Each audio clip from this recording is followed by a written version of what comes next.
Hello, I'm Dr. Gil Wilshire at Missouri Fertility. This is Infertility Awareness Week 2022.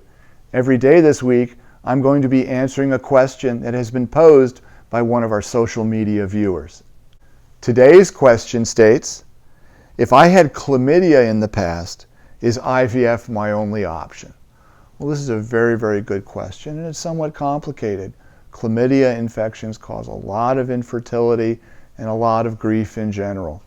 Chlamydia infections are sexually transmitted, and one of the sneaky things about chlamydia is a woman or even a man is not always sure that they have an infection, and it can linger for days or weeks or even months.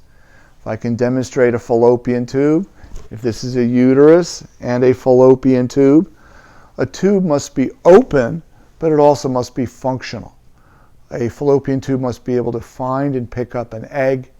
It must be open so sperm can go up the tube to meet the egg and create an embryo. And then the tube has to have these little microhairs called cilia that need to sweep the embryo down the tube into the uterus where it belongs. So a tube can be open, but it might not be optimally functional. And this is where it gets very tricky with chlamydia.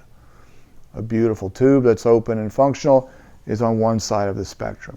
A tube that has been so infected that it's swollen and actually blocked at the end is obviously not functional. Those types of tubes that are completely destroyed actually need to be taken out before doing IVF.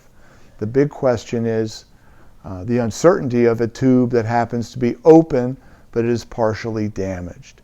The ability to judge the function of these tubes is very, very difficult, and unfortunately usually a history of an ectopic pregnancy or two will tell us whether a tube is functioning.